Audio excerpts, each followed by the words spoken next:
Hello, BookTube and AuthorTube. I thought I'd give a quick writing update to my current writing project. I haven't done that in a bit.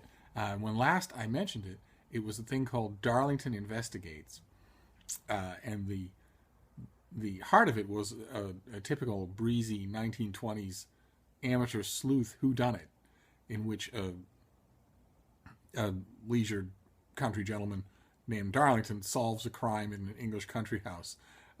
And the twist of the story, the gimmick, was that the story called Darlington Investigates was being written itself inside the larger narrative by the Duchess of York, who would go on to become the Queen Mother decades later.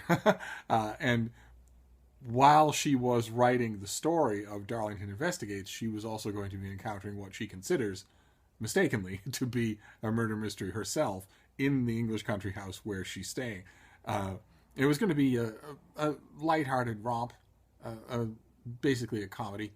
And I was researching, and I was getting all my facts and my ducks in a row, and I was sketching out a few things, and I kept thinking, the whodunit story sounds like a lot of fun, and I've always wanted to write a classical murder mystery, but I'd really like to use more members of the royal family. I've written very extensively on the House of Windsor and all the creatures around it, very extensively read and written about it, but I've never written fiction about them, and I haven't read much good fiction about them either. So I was trying to figure out how to pull in more and more members of the royal family, one way or another connected with Darlington Investigates. And then I had a moment.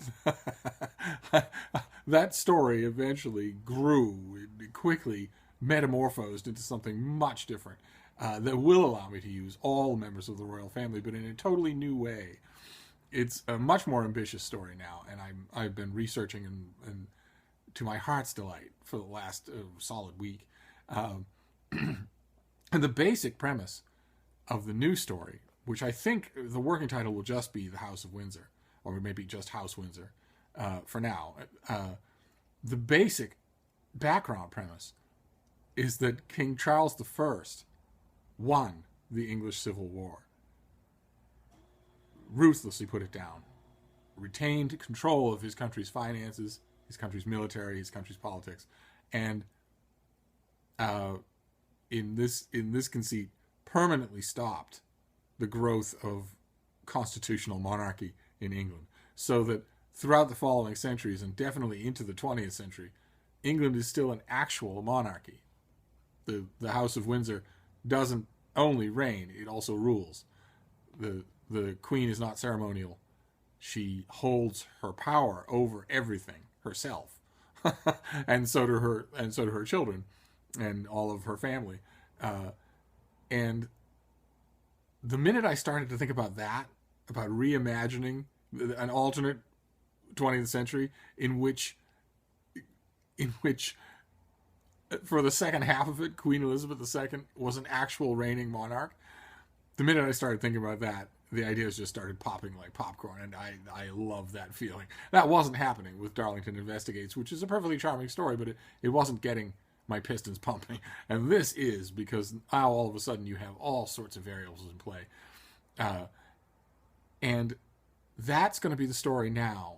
And I think I know the plot of the book. I was debating whether or not to make it a trilogy. It's the first idea I've had in a long time that felt like it could be a trilogy. And I also have a strong suspicion that once I start to actually put words on paper, once I actually start to write in this world in which the Windsors have real power, I have a feeling I'm going to really enjoy doing that. I have a feeling I'm really going to enjoy dramatizing these people whose lives I know so well in this new setting and seeing how they act. So it might be a trilogy, but the idea that I have in mind as a kicker starts with the death of the Queen in extreme old age of pneumonia, and which immediately makes her son, Prince Charles, king. And he has loyal retainers, and he has his sons, who are, young men, and prepares to take power relatively peacefully. And then something horrible happens and the whole plot jumps off from there and will eventually center on not Prince Charles and not Prince William, but on Prince Harry, who I've always wanted to write about. Those of you who know me in real life, who've known me for a while, might remember a story of mine that I had, an idea that I had about Prince Harry a long time ago when he was like 14 or 15, that I was confidently told that even despite the fact that he is the most public of all public figures, I could still be sued if I wrote it, so I didn't. This will be clearly fantasy, and so I think I'm in the clear. And I'm raring to go. I've been writing and taking pages and pages of notes, and I'm raring to go. I'm ready to start and try and see where the first few scenes take me. And the forecast, the immediate forecast, is perfect writing weather, because it's driving snow and sleet and freezing rain and also chunky vomit, because Boston is hosting the Patriots Parade, which doesn't tend to bring out the best in its citizenry, and which is the combination of all of those things, snow and sleet and freezing rain and chunky vomit, is an open invitation to stay home. And I'm counting my blessings that I can just decide to do that. I can work here, and so I can stay here and not worry about anything other than bathroom breaks for the dogs. I had a bunch of errands I was going to do, but it looks to me, the weather forecasts here in Boston are saying that it's going to be snow and then freezing rain and sleet all day, and then pouring rain all day Wednesday.